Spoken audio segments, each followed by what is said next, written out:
You can harness sexual energy. It's the strongest form of all human energy, and it can be redirected towards all kinds of things. I try not to ejaculate. I'll go a month or more. Sometimes I'll have a wet dream. Sometimes I will jerk off. I'm not perfect. I'm human. But I do know that there's a hangover associated with it. I can't tell you all the science behind it, but I know that I've been so much more productive in the last 10 years than I was in all 38 before that. At some point, I think the evidence is almost undeniable to say, like, yeah, this nofap thing is legit. Sex transmutation is a real thing. Think how much time as men we put into not just sex, but the pursuit of sex, lining sexual things up, DMing girls or looking at pictures. You make up your mind that you're not going to do it, and then you actually follow through on that. It frees up a lot of energy, a lot of time. Basically, it's like damming a river. That water is going to build up, but eventually it's going to find an outlet. And when it does, it goes. It's led me, I believe, to really figuring out what I was put on this earth to do, because I didn't know 10 years ago. I had some vague ideas of what I wanted to do, but it wasn't like it is now. Like, I'm crystal clear on my purpose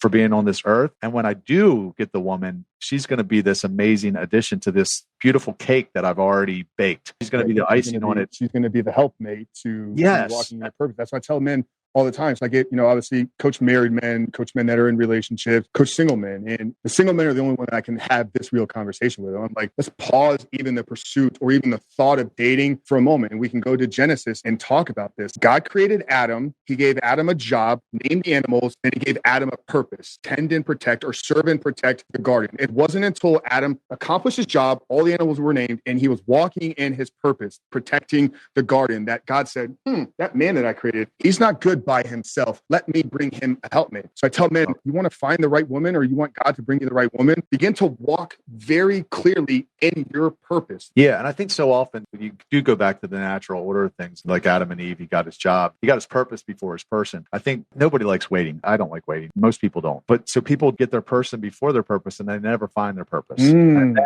they get into these relationships, oftentimes with the wrong person, because they didn't wait. So they got that soul tie, they get that bond, they get into a relationship, then they never figured out their purpose. So they're in this unhappy marriage. They're not doing a job that they like. So they're using football or whatever distractions they can to escape the reality, because they knew something inside gnawing at them, telling them you were here to do something else. And they can't figure it out because they never harnessed that sexual energy long enough, because they just went out and chose a person because they wanted to bust a nut. So it's like, you got to get this in the right order. And it's as hard as it is the right way.